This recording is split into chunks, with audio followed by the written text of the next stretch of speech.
Yes, yeah, it's great. It's free for 5 times, or 10 times a month that I've paid services. Yeah. It's kind of like in a bigger partnership. This is great, everybody.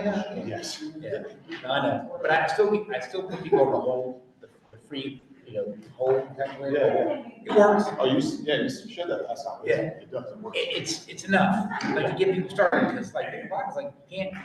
Yeah, I'm gonna talk to you. Yep, you can't do this. All right, we're gonna give everybody a couple more minutes here. We're a little bit on realtor time, can't help ourselves. All right. Good to see everybody sort of spread the space. Great.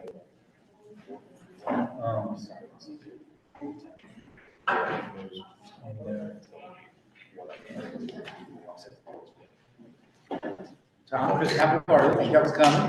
Mr. Fisher.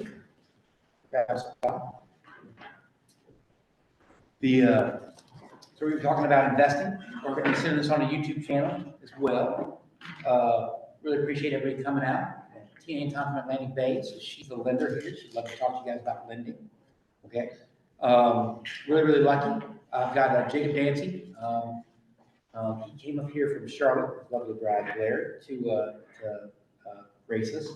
And Jason Coleman is also from our office, and both really great investors doing different things. Very different than anything that we've actually talked about before. And just really excited to get rolling with them. Again, we're gonna have this up on YouTube, live YouTube channel. Everything's free. The whole goal is to help everybody build and protect wealth. Okay, and everything we're gonna be talking about is not the way. These are possible ways. Okay, what we love about real estate, it is the fastest and easiest way to build wealth in this country. 80% of all the wealth in this country comes from real estate. And you don't need money to get started. That's one of the things that Jason will be going, okay? I just really excited to have all you guys here. I'm gonna be talking, first I'll introduce Jacob. Now, I've been coaching with you for 3.5 years. 3.5 years? Yeah. So, just a few things about Jacob. Now, number one, when we started coaching, he had just gotten a real estate license, and he was from a big town called Wilkes. You may have heard of it in North Carolina, okay? The big metropolis of Wilkes. But what impressed me most was he wanted, there's no wrong answer to any of this, but he wanted his family to get out of that environment and move to Charlotte, which is impressive on its own. But then he wanted to be a successful agent at that time in Charlotte, knowing nobody. So we started coaching together. His original goal was like, everybody else, I want to get to 6 figures, sell real estate, and then quickly morphed into what he's doing now. So he quickly, him and his bride, they turned being an agent into flipping houses, to where now he owns 25 doors. A door is, you could have multifamily with each rental, each unit's a door. So he has 25 doors. They currently have 8 flip projects, like in process. Last year they did 12 flips, netting $450,000. Not bad, right? And the goal is to turn roughly 20 this year and do even more money. Using some of that for them to live their lifestyle, some of it to reinvest in more properties, creating passive income. And this started with him getting his real estate license in 2019, thinking he was going to sell houses in Wilkes, North Carolina. Hot market. Huh? Extremely hot market. Hot market, right? When we started coaching, how many active listings did they have? Like I think it was 63. 63 active listings. And he's like, hey man, I'm struggling to make it. Well, of course you are, right? So Jake, what am I missing? Anything else I need to mention that we haven't talked about? No, man, you made me look a lot better than I am. So. See, stop that. Yeah. Stop that. It's not true. It's been impressive. It really has. And so the one thing he asked was, this is his area. This is his buy box. Okay, everybody has a buy box. This is the area. Now you may be asking right off the bat, like, well, how come he chose this area in North Carolina? Who wants to guess as to why this is his area of expertise? Now think about it. We've got 8 projects underway right now. Kind of salt the issue. So why would he say this is the area where he can help flip a property or hold a property. Close to where he's at? What might be some other reasons? Now, wait a minute, hang on. Let me ask you a question. Jacob, on these 8 flips, are you banging the nails and doing the work? 0. So let me ask you again. So why might he be choosing this as his area to buy? Less competition. Less competition, love it. So one of the biggest keys to flipping properties is you have to have good workers, good contractors, people you trust to do the work when you're not there.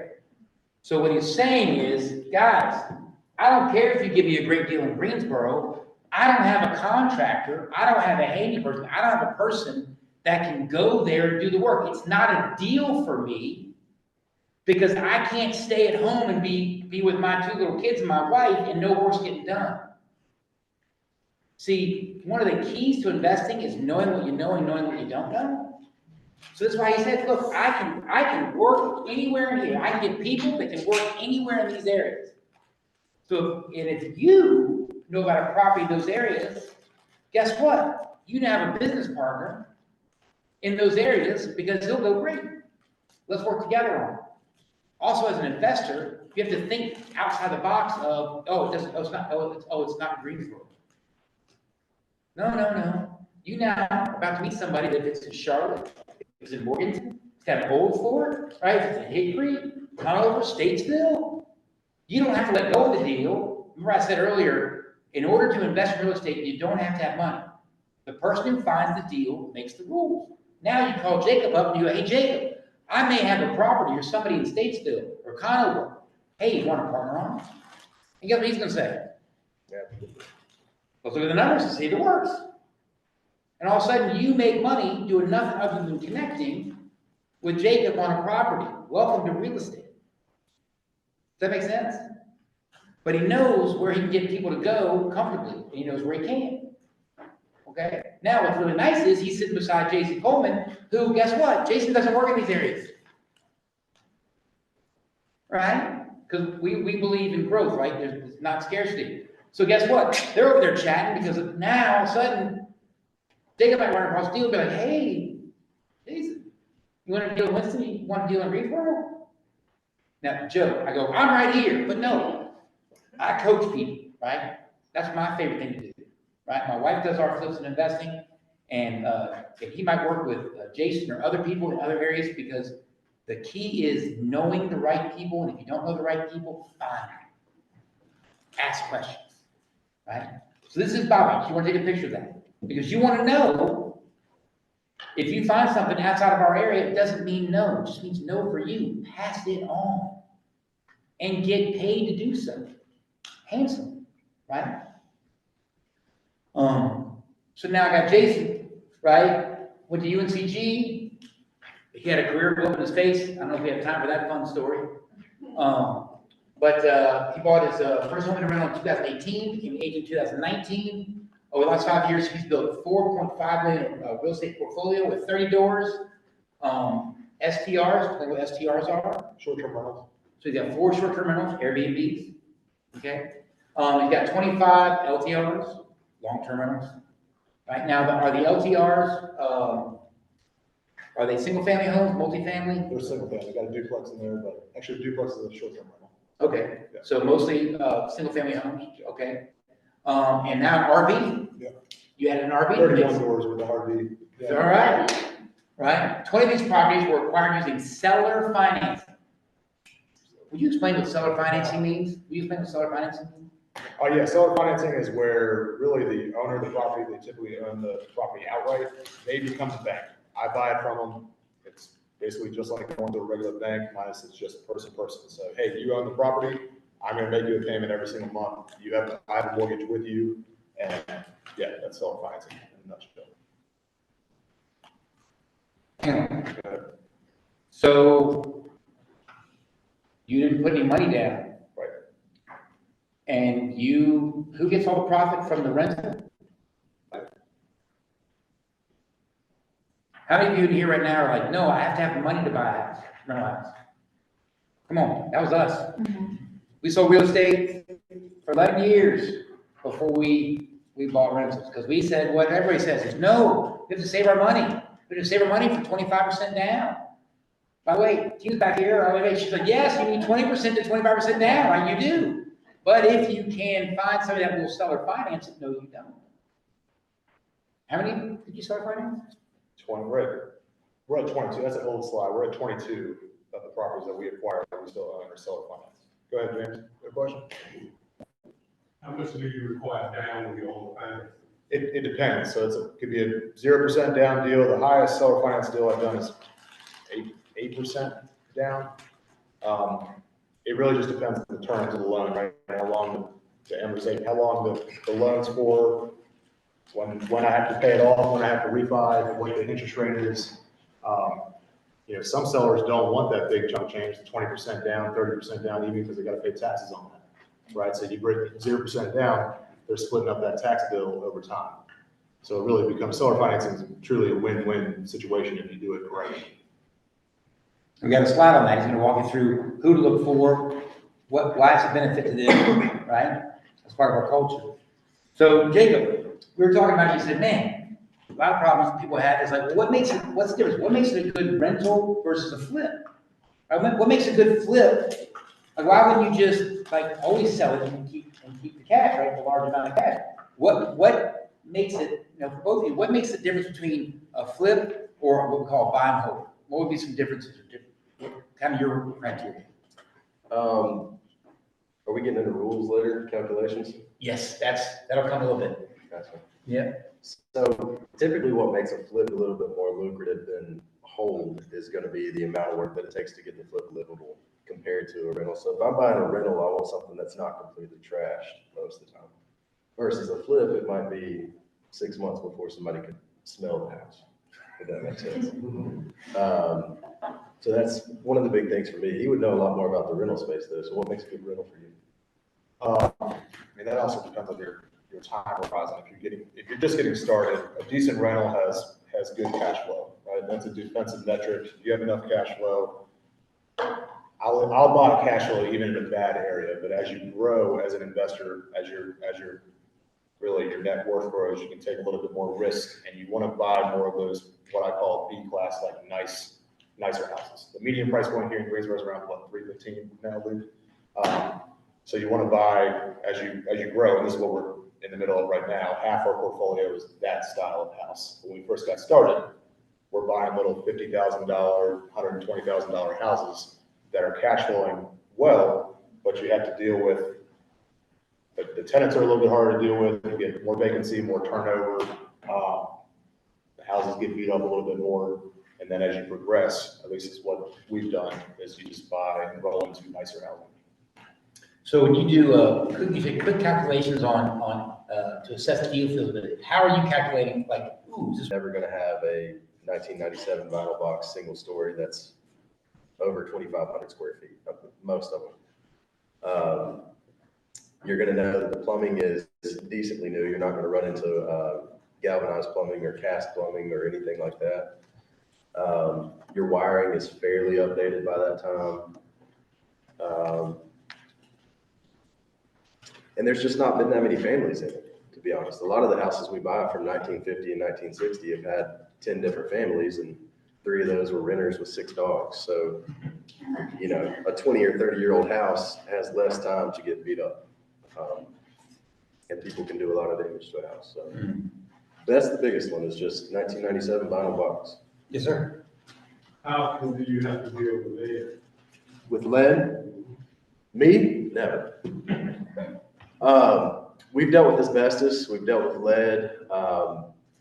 There are ways I would say that 99% of the houses that we have walked into do have lead or asbestos in them, 99% of the houses.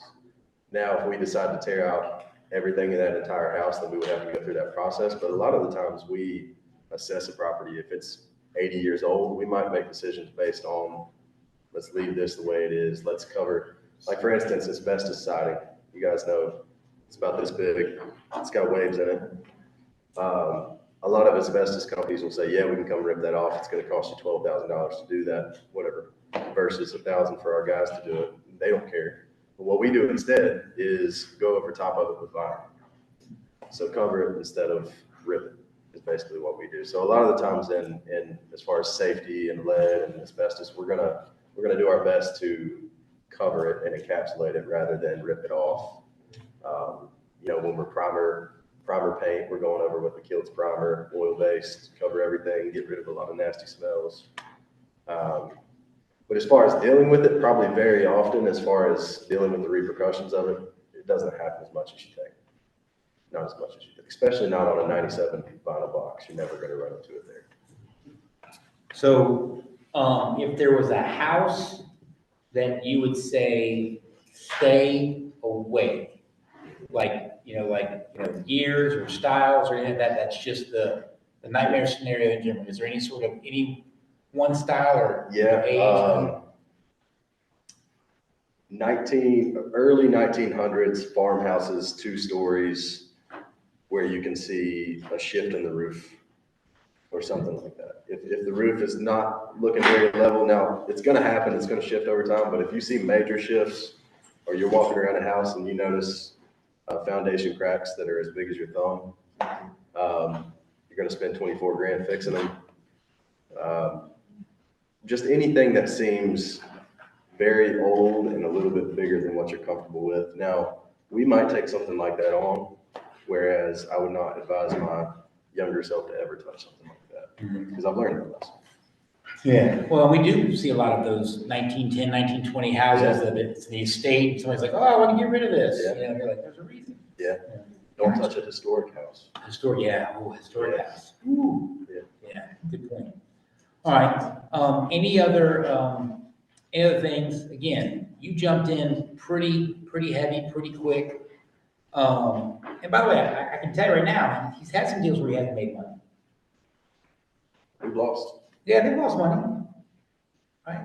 Everybody loses occasionally. The question is, don't lose enough to where you can't keep playing. Right? That's a big thing, right? So he's up here, they made, $450,000, but you also spent 1.2 million. It was gross 1.2 and Yeah. 23. Yeah. So, they had to work with 1.2 million to net 450, but they had some properties in there that lost money. Nobody gets them right all the time.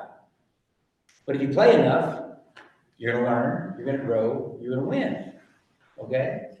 I laugh because my wife's in the room and the rentals we bought, some of them were like high-fiving thinking, home run, right? Oh, we're gonna be printing money. Retirement. And 2 years later, we're like, this is the year. This is the year it's gonna make money. Yeah. This is the year it's gonna be great, right?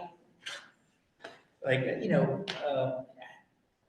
some things just happen, right? But when you keep going, it's a big key. And so what I was gonna say, like, yeah, they netted that, but they had some properties they didn't make any money on, right? But they learned a lot, okay?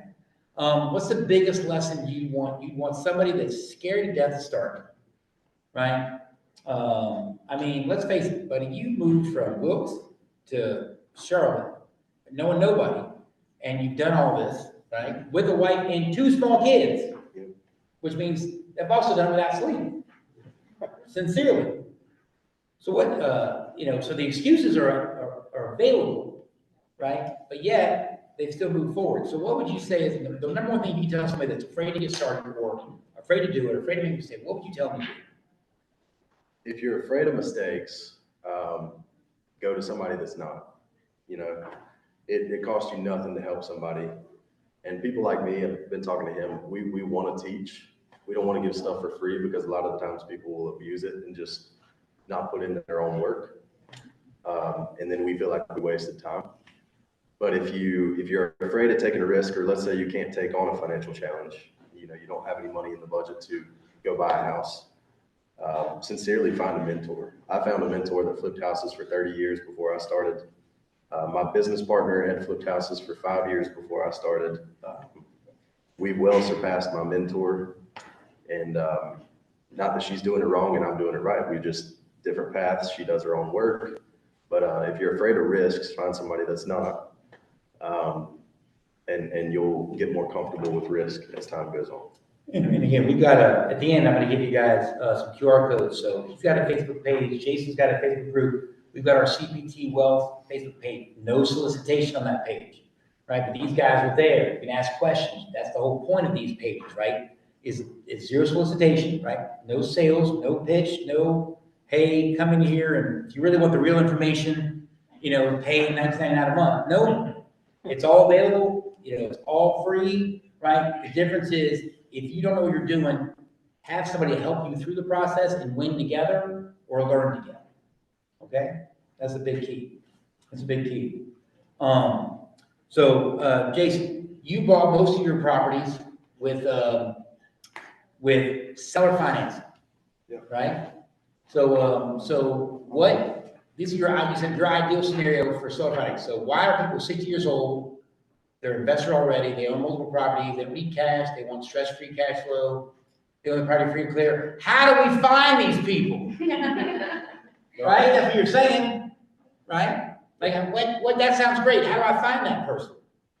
Those By the way, if people- you haven't taken a picture of the slide, you can take a picture of the Yeah. slide. I don't know why the formatting is off. Well, that's all right, I'll blame me. Those people, believe it or not, are already in your phone. They already know who you are.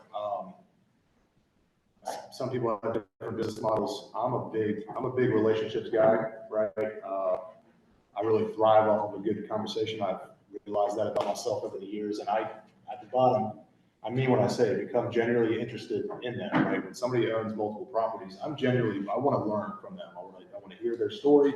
I want to know about their family, their upbringing, what they did, what they do, all the tips and tricks they've learned over the years, and you'd be surprised. I mean, those conversations turn into properties, whether it's a month from now, 2 years from now. I mean, I'm literally under contract right now to close on a house that has 30 grand worth of equity. We're closing April 8th from a door knocking campaign I did when I first was an agent 5 years ago. She called me two months ago, said, hey, I told you, my mother passed away. She was 98 years old, great life.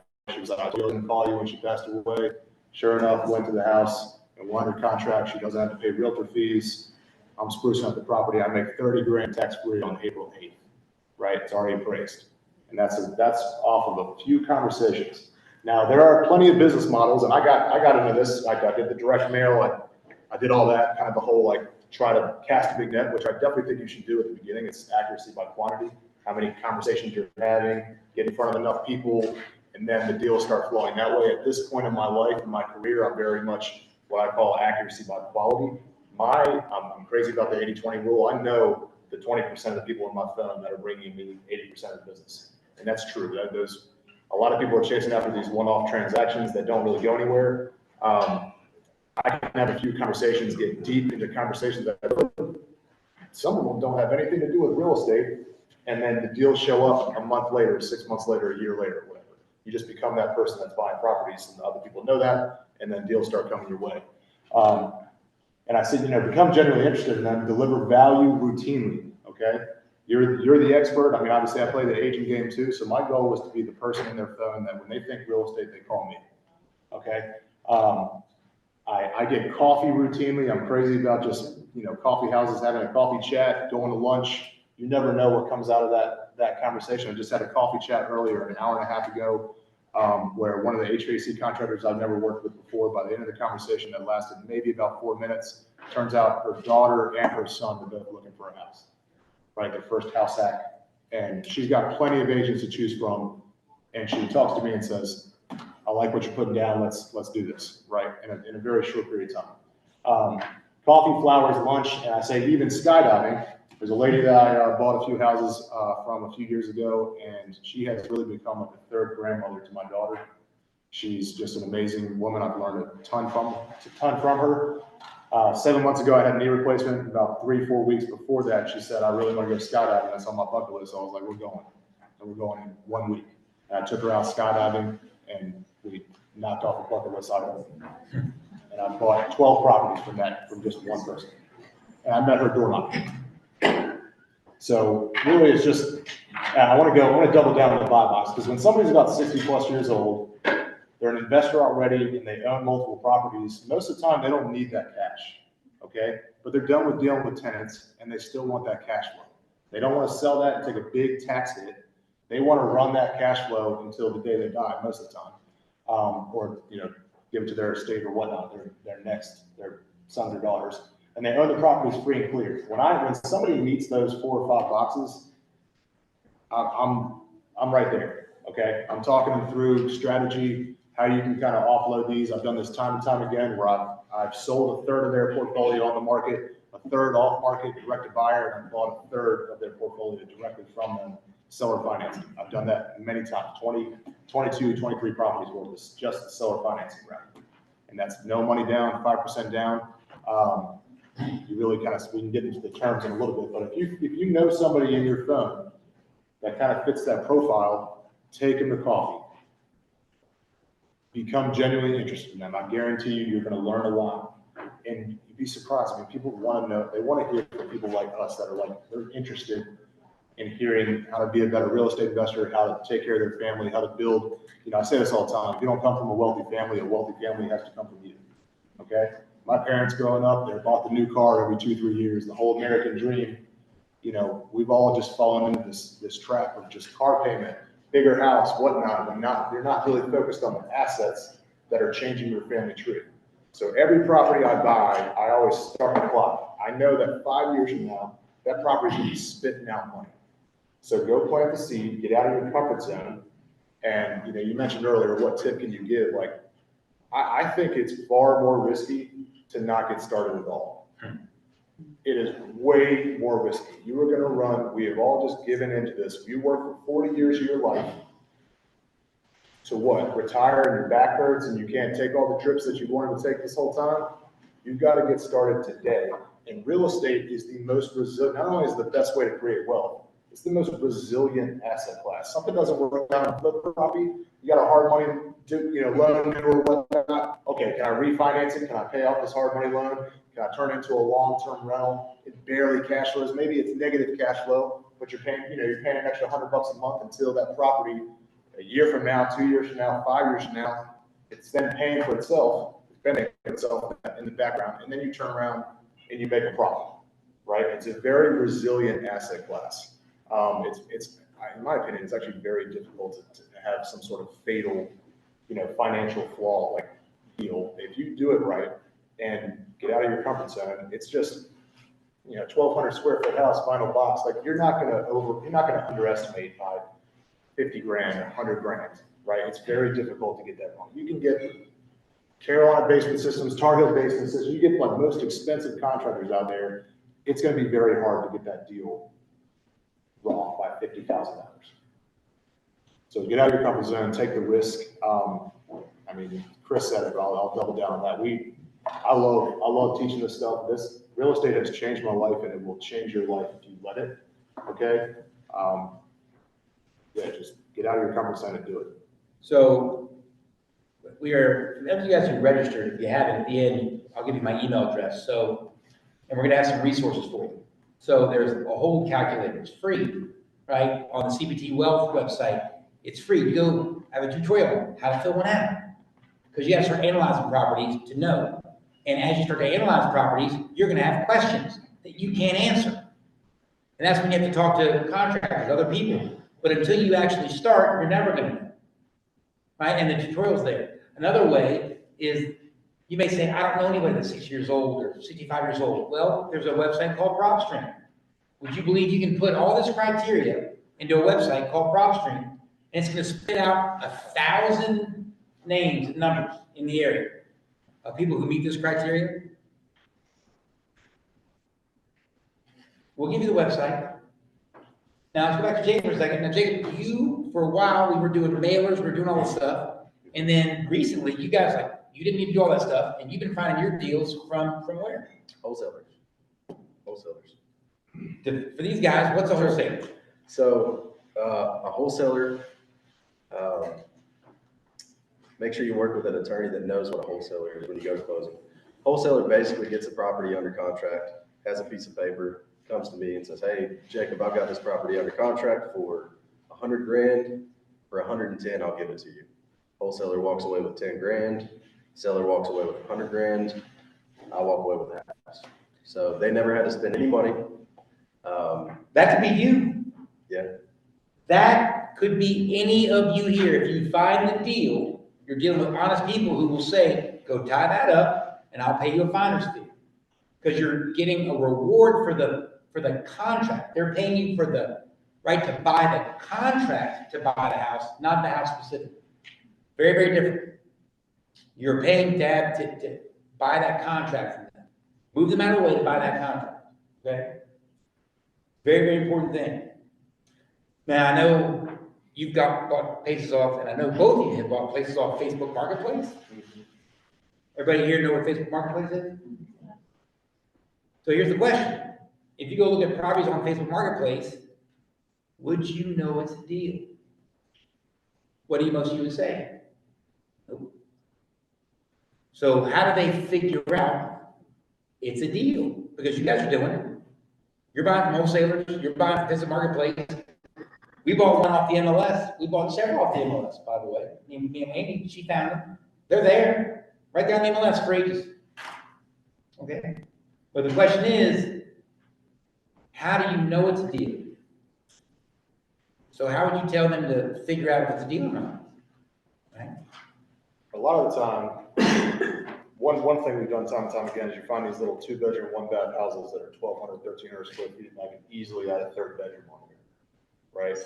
You just go in there, you add a wall, closet, and now you've increased the property value by 30, 40 grand, right? Just by adding a bedroom. It's on city water and sewer, typically. You know, on Facebook, if it even looks close to a deal, I'm big on just setting the appointment. Let's get in front of them, right? And, you know, who's to know, and I don't know how many times that's been like, hey, this doesn't work out, but hey, I've got this friend that's selling their house, right? Build that connection, become that person that knows about real estate to that person, and they refer you to somebody else. You know, you can go into like the 1% rule or whatnot if it's a deal, like it's a $100,000 house and you can rent out for $1,000 a month. Those are very hard to find now. These used to be very easy. It used to be the 2% rule, right? It used to be a $100,000 house and that thing was, you know, bringing in, it used to be a $50,000 house and it was bringing in $1,000 a month, right? Nowadays, if you can find a 1% deal, that's pretty decent. You go on Zillow, figure out what the rental's estimate is. You can go to rentometer.com, figure out about what it'll rent for, give yourself a range. And that thing, if I see a property that's $120,000 and I think it'll rent out for $1,200, I'm making the phone call. So that's the 1% rule, is the rent 1% of the purchase price, right? $150,000 house, $50 a month in rent. $300,000 house, will rent for $3,000. Now, don't escape those in this market. It'll shock you what people are paying in rent right now. Yes? I just want to make sure that people understand when you say $1,200 a month, you're making $1,200, you're renting it for $1,200 Yes. a month, so that's before,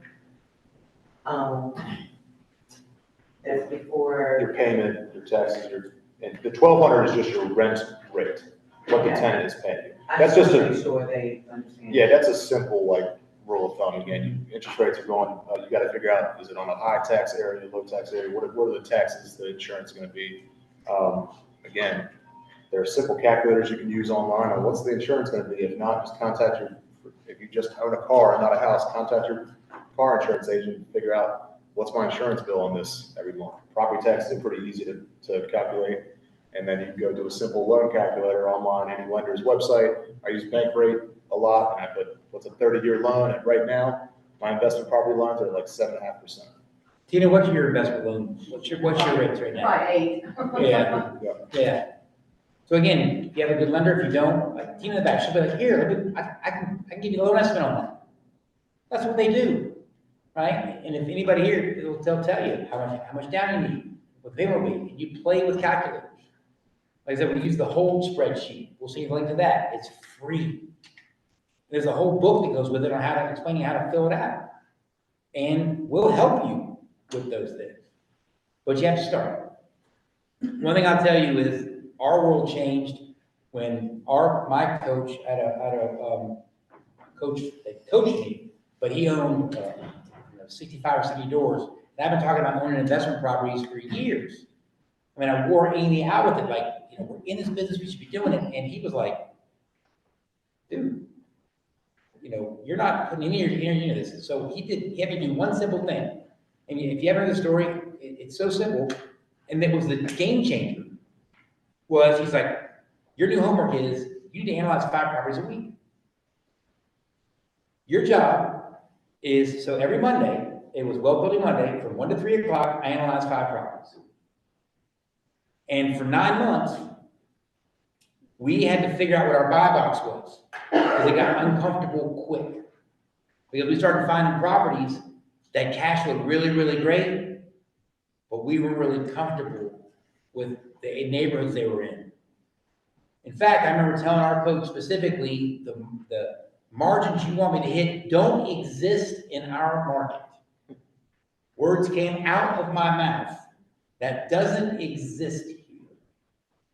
And we beat the margins he suggested every single time on the other 12 properties that we bought since then.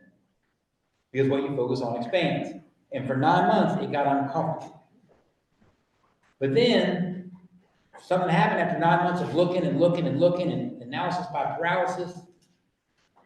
And then it was like, oh, look at that. Here's a burr. Now, if you don't know what a burr is, it's when you buy it for money, then you renovate it. So I'll use round numbers. You buy it for 50. You renovate it for 25, so you have 75 in it. Then you rent it out. In this case, we rented it out for $1,200 a month. And then 6 months later, we refinance it. So you buy it, renovate it, rent it out, refinance it. 6 months later, it appraises for $150,000. So we got a 55% loan, took out $80,000. So we got all our money back, right? Plus $5,000. And the mortgage payment, because it was like 4% interest, was like taxes and insurance, everything off was like $450. And we're making $1,200 a month in rent. That's an infinite return. If you're making $1 and you have nothing invested, that's an infinite return. It's making my car payment right now. Luke in the back, I challenged him, he wanted to buy a new van. He was mad because he'd been tracking his net worth. There's something else we're going to take you to track your net worth. That'll piss you off. You want to get pissed off? Track your net worth. Every month, just track what you're worth every month, and you will quickly understand appreciating assets versus depreciating assets and which ones to buy, right? Because when you buy a car, you see it go down every month, right? You buy that new pair of sneakers or whatever it is that you're interested in, or the watch, or just whatever it is. You see the money disappear, and also your net worth goes down, right? So I remember Luke in the back, he was hacked off because he needed to buy a van, and he knew his net worth was going to go down. So we challenged him. What if we take that same $20,000, but buy an investment property and have that property make the car payment? That clicked for him. That was enough of an anger and irritation for him to go, no, and that clicked for him. For me, it was, analyze 5 properties a day to finally just get comfortable enough to just take the lead, right? And after 9 months, and all of a sudden, we bought properties that have a ton of equity in 21 and 22 and 23 in this greatest market of all time, where there was no deals we had, everybody's paying above asking. We bought 4 burr properties. Everything we bought has at least 20 to 30% equity, right? Just because we were able to analyze it. So I just wanted you to know, like these guys are no different. I'm no different. And I'm Vegas, and they own more properties than I do. Okay? But you got to start. And you got to analyze properties to figure out if they're a deal. And if you're not willing to analyze properties, then you got to talk to guys like us and be like, is this a deal? And just understand that we look at it, be respectful, be like, okay, let's go do this. Right? And here's why, here's how. Does that make sense? Now, one of the questions I had was, look, at a hot market, do you really stick to the 0.7% rule? Mm-hmm. Yep. I find them every day. Yep. And the 1% rule, to be honest with you. Yeah. All of mine did it. Okay. And let me double down on this. When you do your calculations, it's not personal with the seller. Like, seller, man, I would love to give you that number that you want, right? But this thing, it doesn't make any money. And my spreadsheet here, my calculations show I can only offer this amount. It's not personal. I would love to get you that. But the numbers don't lie. What do you want to do? right? You want to put it on the market for 6 months at that number and never get a deal and still be in the same situation, or do you want to move forward with a number that makes sense? All right, it's not personal. You get emotionally attached to it. I have in the past, and that's when stuff goes wrong. Did you have a question? Excuse me, hi. Yeah. So I know I'm a bit late. My apologies. I have a few questions, but let me just stick to maybe two. The rental estimate, I'm curious about it. When you say like, for example, $3,000, the rental estimate, is it for each room in the house, or is it just? For most of the time, the long-term rental, it's the whole house is renting out for 3,000 a month. I do have a few rooming houses, like boarding houses, that are rented by the room at $500 per door. That's a whole different conversation. I wouldn't recommend really anybody to get into that game on your first deal.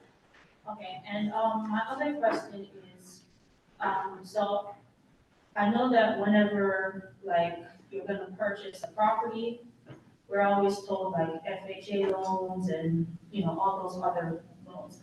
But what about investor loans? What about like DSCR, DSCR, hard thanks. loans and stuff like that? Like, So look right behind you. Yeah. This is Tina. She's with Atlantic Bay, and she's gonna walk you through all the options. Okay? Because we're not lenders, and those all exist. So there's seller financing, there's lots of them, but there are loans as much as 97%, right, owner occupant, right, down, well, actually, there's 100% USDA. There's 100% loans, there's first-time home buyer credits where you get $18,000 home buyer, there's a lot, but we'll connect you with her because in every state's different, we got some people in here from Pennsylvania and stuff, but that's one of, so my point is this. Always go to the person who knows, and in this room, if you don't ask us, we're gonna say, let's get you to Tina, let's get you to a lender, let's get you that person, because you need to learn those things. Because when you go to fill out a spreadsheet and analyzing a property, you gotta put in an interest rate. You gotta put in a down payment. You gotta put in what the after rehab value is. You gotta put in how much it's gonna need repairs. And the first time you do your analysis, I remember the very first one I didn't get done in the 2 hours I set aside when I did one. I didn't get done. Like 2 hours, I was like, I'm not even having to do this thing. Now I can do it in 10 minutes. Now we can look, actually, I just look online and go, no. I can do it in 5 or 10 minutes because I do it in my head. But the very first time, the first few weeks, I didn't analyze 5. It was just like getting through it. But you have the right people to go to. You can call management companies and ask them. Send them a property and say, how much you rent this out for? Yeah. They'll tell you, right? But be respectful. If you send it to them, then use them if you get it. You can ask us. There's renometer.com. But mainly management companies in a local area are going to be the key. They're more trustworthy, okay? Zestimates and Renometer in our area can be suspect, okay? But a local management company, they're gonna know, right? They're gonna know. And by the way, we've got a template. If you ask us about rentals, we got a template of like 10 management companies in the area that we'll send you. Just ask. We're like, here you go, right? Here's all these places. Call them, ask. Next question. I want to double down, because you mentioned FHA or like 3.5% down, 5% down. If I knew what I know now, I would have bought a house with 5% down every year, filled it up with roommates, lived in it for a year, saved up my money for the next down payment, done it again and again and again, starting at 18 years old. Right? That is one of the easiest ways to get started, is buy a house, go to a lender, go to Tina. Hey, what am I qualified for? Don't go to that max amount that you're qualified for. Cut it down a little bit, something that you know you can afford without roommates. But you buy a 3-bed, 2-bath house and you get 2 roommates that are paying for the majority of your mortgage. Save up all that money that you would have been spending on rent. Buy another house the next year. You'd be surprised. You just snowball that. I don't know how many clients. This is one of the most rewarding things about the agent side of my business. When somebody does not own any real estate, they get out of their comfort zone, they go out and they buy their first property, and they come to me a year later and they're like, let's do this again. I love that feeling personally, and you just set a ripple effect in somebody else's world. And it really is it's one of the easiest ways to just become wealthy in this country. Yeah, it's called the Ben Franklin rule. So Ben Franklin, founding father, actually invented the amortization schedule. The schedule that we all follow, where you pay most of the interest the first 5 to 7 years, he invented it. And he's the guy who told everybody, go buy a new house every 2 years. get a primary mortgage on it, rent it out, and then guess what? The rent that you make on the other property, Tina gets to take off and can possibly even show as income. So that all of a sudden that debt on your sheet becomes an asset. And the rent can become income. Can actually help you qualify for another mortgage. If you can save up enough to do it at least once. We were all taught, right? We all taught the golden rule, buy a house. And then when you can afford to buy the next house, sell that one, use the equity, and buy the bigger house. That's a lie.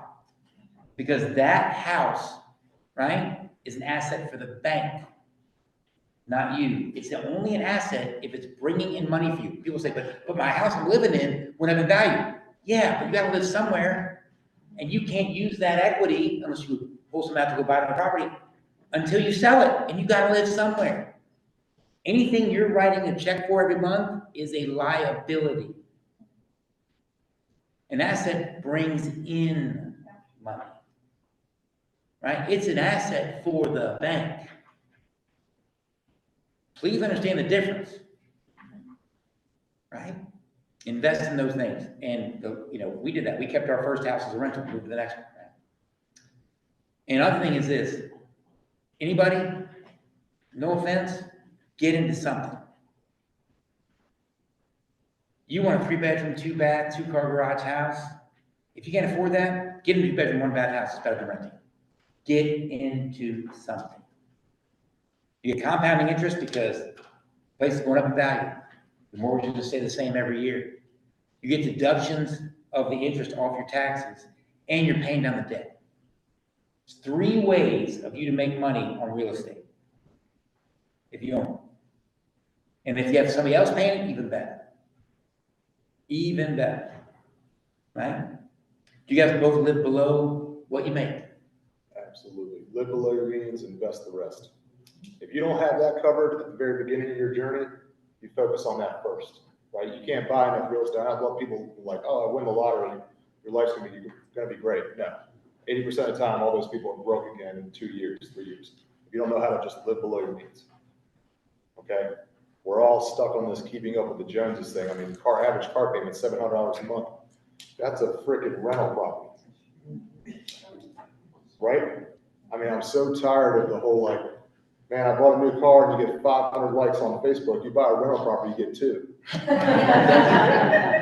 Look who's laughing now, right? I mean, 5 years, it doesn't take long. We both got licensed in 2019. You can change your life in a very short period of time through real estate. But everybody else is out there just trying to, oh man, look at us, social media. No, you never know what's going on behind the scenes. Most of those people are putting up vacations on their credit card and freaking out the whole year trying to pay that thing off. Run your own race, stop trying to keep up with everybody else, live below your means, and invest the rest. That's it, okay? People say money doesn't buy happiness.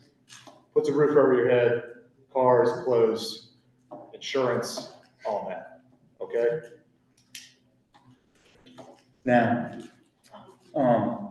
back to the seller financing thing, because this is exciting for most people. So understand. She got a quick question. Oh yeah, go ahead. Sorry. 2 questions. One, you were saying something about wholesale real estate. So I know that I've seen a lot of people promoting wholesale real estate and how you can handle the contracts and so forth. If I was supposed to do wholesale real estate, like I find the properties or whatever, and I negotiate, would I be binded would we be binded to a contract until we're both settled in payment, or that's not how So it works? you're bonded in contract with that original seller. Mhm. And then if I come to you with an offer that works for you, we're bonded in contract, and I'm basically taking over your original contract. So all a wholesale is saying, for instance, my name's Jacob. It would say Jacob and or assigns is the buyer at the top. So Jacob could buy it and or whoever Jacob assigns that property to, or that contract to. So the binding contract is between the seller. Once that wholesaler has a contract with the end buyer, the buyer is taking over that original contract. The wholesaler takes care of the transaction the whole way through though. you won't get paid if you don't do something like that. Are you saying like if you don't find an end buyer? Yes, in a sense. And also, you know, like some of these, real estate academies that they would have online that they promote. Some of them, they're like, You charge a bunch of money for it? yeah, and then buying you in it for like 2 years, trying to. So I was wondering if it was No. something like that, that's why I asked. There's too many free resources. Mhm. There are too many. When they give out, like, go to our stuff, like, we'll send you there's too many free resources available for that to be necessary. Yeah, I mean, between up here, I mean, I'm looking around the room, there's so many amazing agents and people who do real estate in this room. You throw a rock and see good people and be like, I'll help you invest or look at a property. Get behind it. No, just find a mentor, somebody that'll help you, or just bring a property. And it's like, is this a deal or not? Wholesale, you can go look up on Facebook, wholesale groups, there's tons of them. But again, I'll go back to join the groups. There are gonna be properties in there, but are you then gonna take the time to analyze them to know if they're a deal or not? You're gonna miss them at first, because a lot of times, if they're good, they're gone, right? And that's how you get better at it. You don't need a 2-year class for that. Go ahead. And another thing, you mentioned something very vital, which I think a lot of people don't get. Turning a liability into an asset. A lot of people, they buy a car just to flaunt, flex for the media, but you can actually like turn it in an asset by renting it out. So I was gonna ask about that, but also if like, as an investor, right, you're starting your business, you have your LLC and all that good stuff. A lot of real estate agents mention that if you liquidate assets, as you liquidate your line of credit, basically, to have a down payment for a house, how risky is that? You mean like a credit card line of credit? I mean, Yes, it all, you liquidate a business line of credit. it's all numbers, right? If you can take if you've got a $20,000 business line of credit and you're going out and buy a $100,000 house with a 80% loan to value, a lender like Tina's giving you 80 grand to buy that house. Those two payments combined, 80,000 and 20,000, and it still spits out positive income on the other side. Buy that deal until you can refinance and pay off your loan. You know, real estate is not, it definitely gets emotional at times, but it's more of a numbers game. If those numbers make sense, I mean, I buy properties all the time with my HELOC. We just bought another property that we're now in contract with, luckily, to sell it. That we bought the whole thing with our line of credit, plus the rehab. And it's just, do the numbers make sense in the short term until I sell it? Or if for some reason it doesn't sell for my bare minimum number, which I feel very confident with that bare minimum number, can I refinance it, pay off my HELOC, and keep it moving? Do you recommend somebody starting out to do that though? HELOC? No. I mean, a lot of people own it. You own your house, and especially if you've owned it in the last 2, 3, 10 years, you have equity in your house to go get started right now, okay? And again, it goes back to the deal. If it's a deal, the money shows up, whether it's your own line of credit or somebody else. If you got a house under contract for 200 grand, it's worth 250, I can make a couple phone calls and get $200,000, right? Somebody's gonna make $50,000 if you don't make your payments. So the deal, if it's a deal, the money shows up, whether it's your own line of credit or not. If you're just getting started, yeah, I mean, it depends on the deal. And just move forward. If it makes sense and it spits out money on the other side, do it. Even if it spits out a little bit. Like I know everybody's looking for this home run deal. Oh, I'm gonna change my life in one deal. That's not how it works, right? I mean, you talked about the calculations. Like my bigger pockets calculators, it was 2 or 3 every single day. I love like going back and looking at it because you're like, then it gets to the point where, all right, well now I'm doing this once a day. Now I'm doing this once a week or whatever. Now I'm doing all these calculations in my head and I'm making an offer right then and there. I mean, my notebook is just filled with the rehabs, the purchase prices, this is what my offer price is. That's it. And it takes me like walking to the property for 10 minutes and then it's done. Let me tell you, one of the things that Jacob did blew me away, because they've done it so much, he has a spreadsheet. So when he needs drywall or a faucet or whatever, he can click his spreadsheet and it goes to the Lowe's website and puts it in the cart. because he's doing so many of them now, that's part of their system that they build, so they know their cost, like this. He's like, oh, I need a vanity? Okay, well, here's the 8 vanities I want to use, and I don't like this brand, I like this brand, I like that brand, right? But he didn't do it the first time, didn't do the first 5 or 6. But he found out, the coach, and he's like, shoot, the logjam for us flipping more is me. Because they're waiting on me to get the stuff. So he had to create a new system. But you gotta start with the first one, right, to get to that. So we're giving you kind of the end game. But please understand, none of this happens unless you start analyzing properties. Or if you don't want to do that part, hand it to people that will and understand you're sharing that deal. Right? Because that's how it gets done. I recommend you start analyzing properties. Can't emphasize that enough. You can't know any of this stuff until you start going through it and getting uncomfortable, getting mad because you don't know the answers. And then you have to go look for the people like us, and we'll get them to you, right? But if you hand it to us, we'll do the work for you. We will. But we're going to ask, like, hey, we're part of that. Let's go, right? And that's okay too. Either way works, right? Ask for help. But all these things, I mean, these guys are at a high level. Now, what's funny is, I'll also tell you, we all feel like, you know, we know plenty of people doing way more than us. Like, we feel like, oh, we have so much to learn. And we do. We always will. Right? But, I mean, impressive systems. It doesn't matter if you don't analyze it properly. It's got to start there. Right? And the tools are there. And we'll email them to you. They're free. But you got to do them. Right? Now, I want to get through a couple things because I want to talk about some more solar financing, and we'll get more questions. So, Jason, you sent this up here. You said, okay, this is a cash versus on market versus seller financing. Yeah, so again, I'm an agent, and this really is my business model in a nutshell, right? At every listing appointment, unless it's some $500,000, $600,000 luxury house that I don't really want to buy as a rental property anyway, I offer that seller my cash price versus what I feel confident this house will sell on the market. If it doesn't sell for this number on the market, I'll sell my side for free. I feel real good about this listing number. You might have some other agent that comes in here and says, no, I could sell it for $50,000 more than that. He's messing with you. That agent knows full well they're going to ask for a price reduction in a month or 2 months, right? I feel real good about this number. We might be able to inflate it a little bit, shoot for a higher number, but this is my bare minimum on the market, right? Or I can overpay for the property if I sell or finance it. So this particular house, $200,000 on the market, I feel good about that. My cash offer price is going to be $160,000.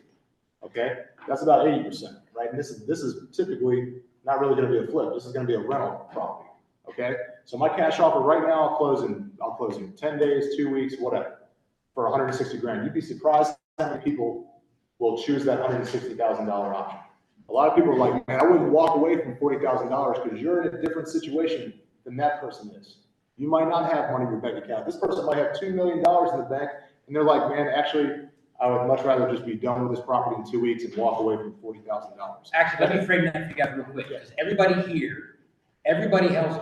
here chooses convenience every day of your life.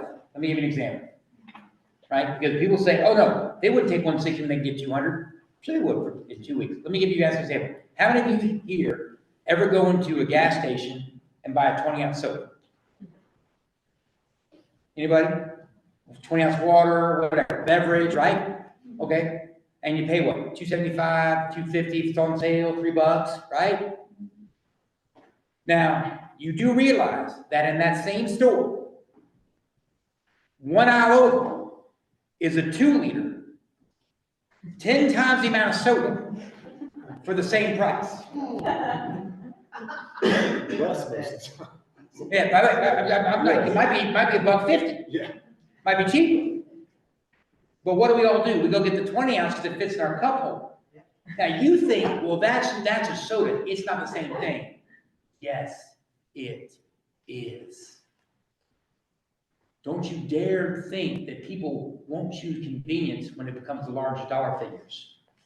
That is not true. We see it every day. People love convenience, and they will give up sizable amounts of money for not being in pain, not having inconvenience every day. Don't you judge it. I'm not judging you for buying the 20-ounce soda instead of the 2-liter in the same exact store you were already in, right? We all do it every day, right? By the way, how many of you be like, he's right? You're gonna walk in like, look, it's right there. It's like, there and there and there, it's right there. By the way, they even cool the 2 liters now. Right, that's not convenient. So please understand what he's saying. People are like, no, they wouldn't. Did I get you? Think about that. How many times do we choose convenience ourselves? People are doing it every day, and you think they're not because of the $1.50. Don't fall for that. Yes, they do. Give them the choice. Give them the opportunity. No, it's still okay. Right? Is that fair? Yeah. All right, moving on. Yeah, he's right. It happens all the time. I don't know how many people are like, why would somebody walk away from 40 grand? It's just like, It's my whole business. it happens. It happens all the It's the time. only reason I'm able to do business. Yeah. Yeah. I mean, that's the deals you're getting. So, and then my technically the fourth option, we're not gonna go down that, because I do like sometimes I do the renovations for the listing too, where my contractors will come in there and spruce up the house a little bit, but that's the aging game. You're not an agent, you're not really playing that game. Okay, the third option is seller financing, right? So, hey, you own the house outright, how about I overpay for this property? I'll give you $10,000 more than what this property is worth today. If we come up with some sort of loan situation, I pay you back once a month. What would you say to getting paid $1,200 a month? Right, every month for the next 5 years until I refi and I'll pay off that loan. All right, for the next 10 years or whatever. Now, why would that work? You don't know your numbers. All right, what's the average appreciation rate in our market? All right, let's go low. Let's just go Let's low. go low. Let's go 3%. Let's go 3%. So what's 3% of 200,000? $6,000. So in 1 year, the house is already worth 206. Now, did the tenant pay down that mortgage? So do you think he's already got some appreciation built in? I mean, some debt pay down built in? In less than 1 year, overpaying 10 grand, he's neutral. Now, year 2, it's worth 212. Well, wait, you also get 3% on the 6,000. It's now snowballing. Now, is the debt getting paid down by the tenant again? So by year 2, he's already positive. And rents are going up every year as well. And how much of your money are you using at 210 and start financing? 0. But you can't play that game if you're not looking at the numbers on the spreadsheet. You think he overpaid? No. He's saying, all right, great. If the numbers make sense and the tenant can make the rent payment, what's he out? Time. It's not going to get rich quick. It's not a lottery ticket. But that's why that can work. Does that make sense? I'll pay $50,000 over the price on that property if it's a 0% interest rate for the next 5 years, right? So higher purchase price, lower interest rate. Lower purchase price, higher interest rate. Okay? When you do a seller finance deal, the interest that seller is making is taxable. Okay? So we got a lot of deals that are 0% deals, right? Where I basically have to hold them for the next, yeah, you're upside down day 1, but I won't be 5 years from now. I'll be way in the positive, okay? And I paid no money in interest over that time. A lot of times I put down there at the bottom, current rent versus market rent. This happens all the freaking time, especially on seller finance deals. Hey, they're a landlord. They haven't bumped up the rent on this tenant in 5, 10, 15 years, right? We bought a house 6-7 months ago where she was getting paid $725 a month in rent. I could do nothing to that property and it's $1,200 a month in market rent. How about I pay you $750 a month and you never have to worry about this property again? She's like, wait, you're gonna pay me $25 more and I never have to worry about this property again? Yes, right? That's a 40-year note at 3% interest, 3.98% interest. I go in there, technically that one's an Airbnb now, but I could have rented that as a long-term rental and it would have been great. No money back, okay? And I pay her off that loan in 5 years. Which by that time, it's already worth more than I could refi it today and still not have any money in the deal. Okay, 3% is very conservative, especially in the triad market. Okay, that's why I go back to the resilience of real estate in general. I mean, again, we're on the up, but even let's say the market, you buy that property today and the market tanks by 50%. Okay, one, what are the chances of that? All right, this is the worst case scenario. What are the rents? Can the rent still cover that mortgage payment plus a few $100? yes, that property is paying for itself in the background. Your intention wasn't to flip that property and sell it in a year anyway. You were gonna let this property ride for another 5, 10, 15 years. Does anybody think that property is gonna be worth less money in 10, 15 years? No. No? So when you do an offer and seller finance, do you do like a due diligence period or do you do like a week closing? How do you handle It really depends, right? If they're motivated, then I'll close in days. I'll close by Friday, right? If it's a deal and they want out, okay? Seller financing is way more of a relationship. It takes a little bit more time, right? I don't know how many people call me about my portfolio. I get all the calls and texts. Hey, would you seller finance this house over a text message? And I don't know who this person is, and they're asking, you can get your total purchase price. No, it's a relationship business. You got to build that rapport. Do what you say you're going to do. Give them offers, give them options, and if they choose that seller finance deal, close it. Whether they want to close in a week or close in a month. Most of the time, I want to close in a month on a seller finance deal. I want to figure out what the rehab's going to be, if any. All right, I want to get all my ducks in a row there. A lot of the time, they want to get either their stuff out or the tenant stuff out or whatever. Okay, so it really depends. I mean, I use this from Andy Long all the time. I say my motivation matches your motivation. If you're done here and you want to be done by Friday, I'll close this thing. So do you run inspections or anything? You just go straight in? It really depends, right? So I'm a long-term thinker, right? Always. And this perfect example, that $24,000 mistake that I made. Okay, structural mistake bought the property in July. A lot of people, all right, you do the inspections, right? Well, shoot. I noticed some of the electrical work needs to be done. All right, well, shoot, now this is going to cost me $5,000 more than what I expected.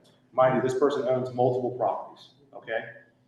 Am I going to go back and renegotiate with that seller over $5,000? Probably not. I'm going to do what I said I'm going to do, and I'm going to close it, and I'm going to take that loss, if you will, of $5,000. Whether I do if I do the inspections. Most of the time I'm walking through twice, I bring my contractors in, and we're done. That's the inspection, if you will. That house that I bought for $120,000, the interest is 6%. I bought it with 5% down. My payment to him is nothing. It's like $550 a month or something like that. The tenant's paying $1350 a month. Okay, I bought that back in July. Ended up being a huge, pretty good sized structural deal. I have since then sold 2 of his rental properties. We're under contract on another one. I just 1031 into one of his real nice properties on Monday that has $35,000 worth of equity in day one. It appraised for $35,000 more than what I paid for it. It's a $300,000 purchase price. It appraised for $335,000, tax-free money. He's happy. He didn't have to pay the $20-something thousand in commissions, clean the property up or whatnot. It's a win-win. So if I went back on that deal, and people say like, would you have backed out of that deal if you found out all that structural stuff? It still made money, and it made a ton of money on a relationship. Tons. You got to be especially if they own multiple properties, right? Like my job is to be their person. I made this transaction very easy. He knew the foundation was all messed up. I had just had a freaking knee replacement. I was all doped up. I should have bought the damn property to begin with. I made a mistake, right? My wife still gives me crap. We bought the house that we just bought, and my wife brought all of our contractors in to do a full inspection because I made one mistake. I got there and all my contractors there. I was like, what? She was like, because we bought this dog property from this guy. And I was like, really? I made one mistake. Anyway. So we've made 80 grand off this guy in the last 8 months. And we coffee, lunch, I talk to him regularly. He trusts me. The guy owns another 16 properties. When you stop, is for individuals who are buying their home, right, it can be terrifying. For investors, when you start talking about $5,000 or $10,000 difference, payment-wise, everything, it's nothing. Nothing. It's a nickel, right? But for your personal home and your personal money, right, it is. But for an investor, we start shuffling because we're like, when you start trying to argue over $5,000, and we're like, okay, that's going to cost me $12 a month. The rent's $13.50. Really, I'm going to lose a deal over $12 a month? It's a different game. And I'm going to be a broken record on this. And you'll know that if you start analyzing properties. Because you start asking different questions. Because it's not emotion. It's, do the numbers make sense? I don't care what the interest rate is.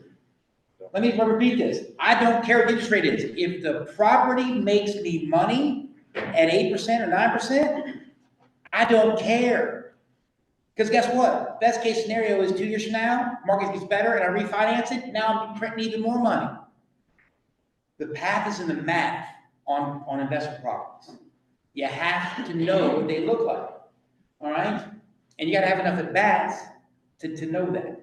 Okay, that's probably why we're here, just trying to get you guys to realize that. Speaking of which, and schedule, you put this up in here just to show. Yeah, this is just a standard amortization schedule that I have pulled up on my laptop, bankrate.com, and I'm showing the seller in real time. Hey, here's a higher purchase price with a lower interest rate. Here's a lower purchase price with a higher interest rate.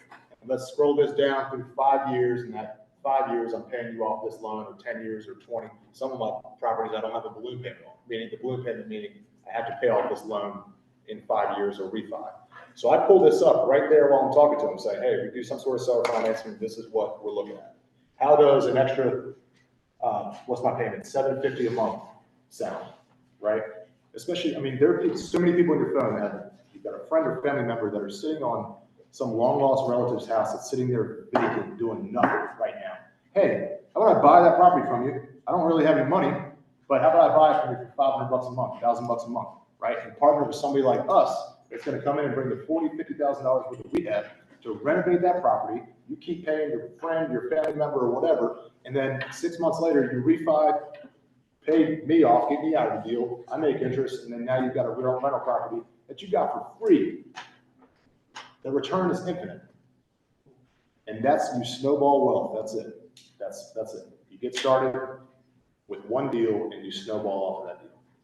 Then there's even a standard seller financing addendum that we can use in North Carolina. Yeah, You that's guys know we have a standard seller financing addendum? You can attach to any deal?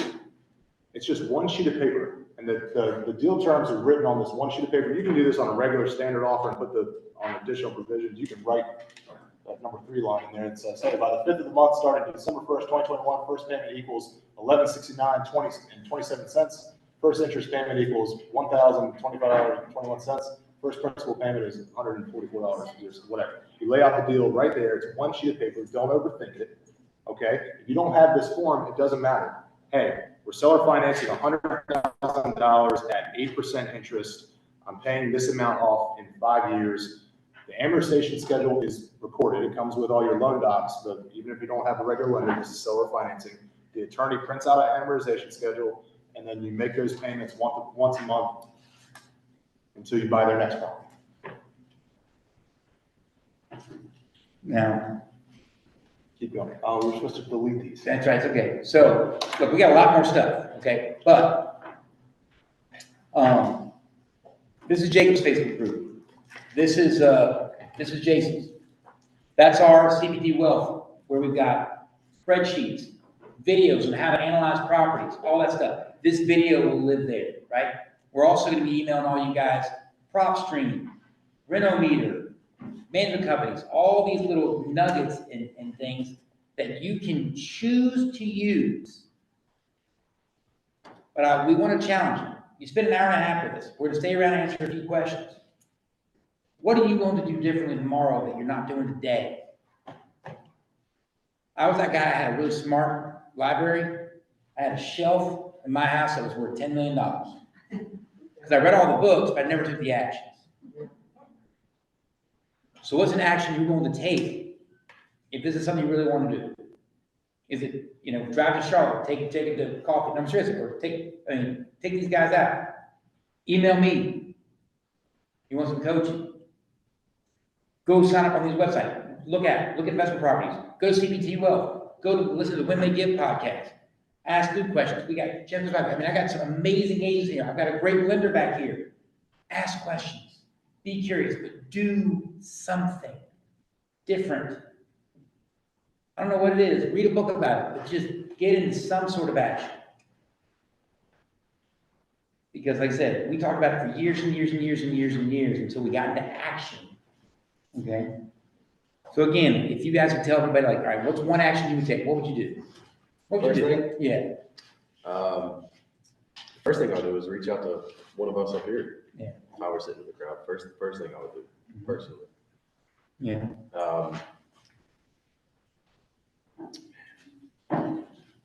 It's a lot, right? There's too much to do, honestly. If there's a podcast you recommend they listen to, what would you Oh, listen to? absolutely. Anything bigger pockets. Bigger pockets, man. Bigger pockets. Life-changing podcast, bigger pockets. Yeah. One podcast changed my life, probably yours too. That'll get you out of your old, build you some confidence virtually. And man, without that podcast, I would have never gotten started. Yeah. Another one for us is When They Give. It's free. It's how to build wealth. The one activity I'll say is this. If you really want to change your life, track your net worth every month.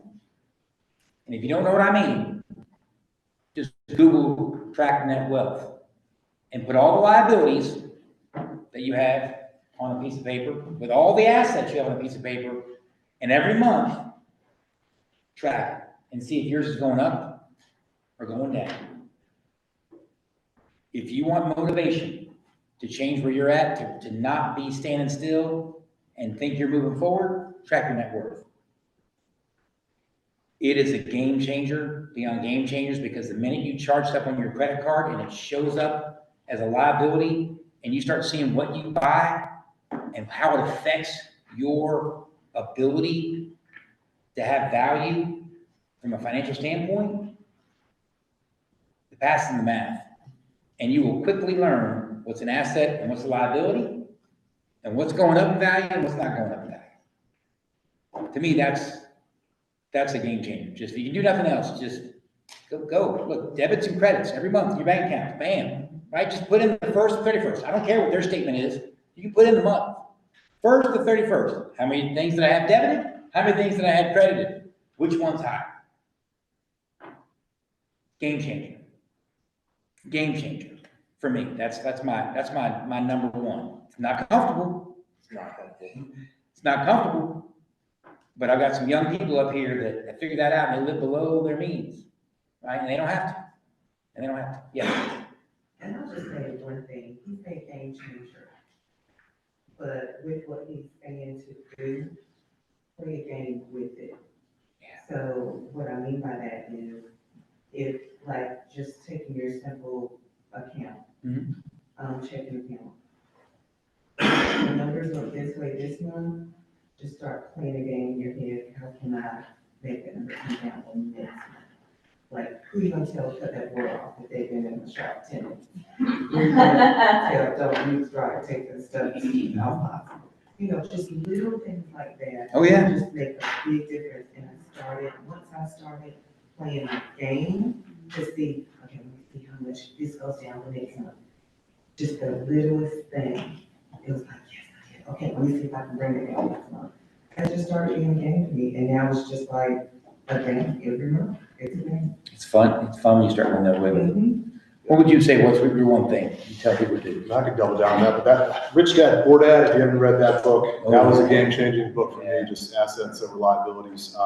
And you're right. So my wife and I, it became a game. I remember being very scared of putting $20 a month in our share builder account at the time. That's each rate now.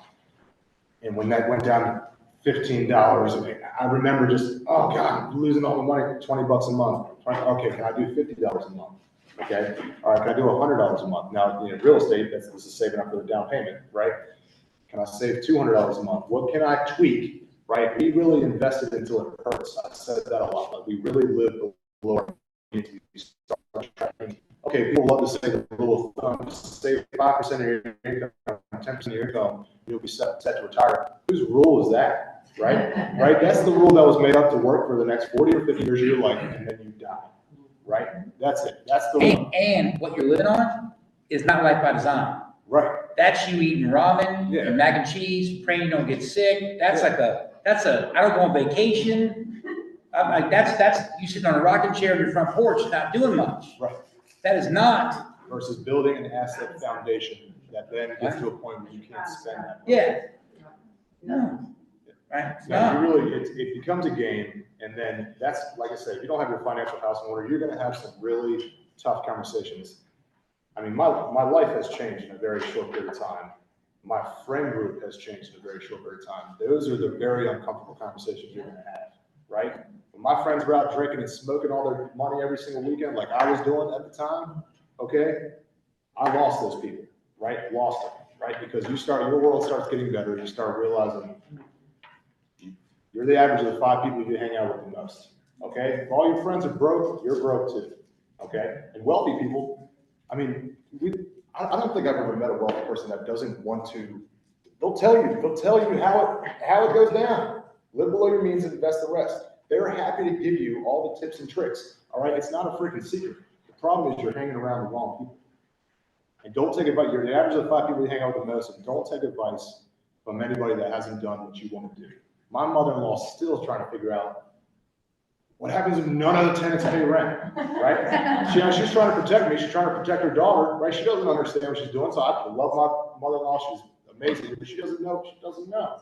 All right, she's living a different world, different life, and you just have to dig deep and figure out what that end goal is and what you want your life to look like. It is still, I mean, especially now, this day and age. And I mentioned this as a college child. I think about this all the time. I would never trade places with my dad and what he had to do to get by, or what my grandfather had to do, or what my great-grandfather had to do.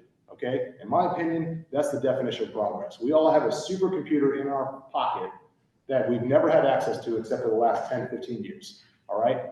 There's a way to build your net worth with just your phone, your laptop, the connections, that the people that you already have.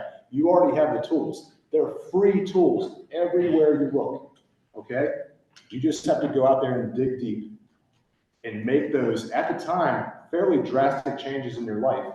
And then it gets to a point where, I mean, what was it, Jim Brown that says like your first million is damn near impossible, your second million is inevitable. That is absolutely freaking true. The first 10 grand is the hardest, then it's the first 100 grand, then it's the first 500 grand, then it's the first million, and it freaking snowballs, okay? And you have to carry that on. A lot of people talk about generational wealth. My parents are broke. I grew up, plywood floors, no HVAC. They have the new car every 2-3 years.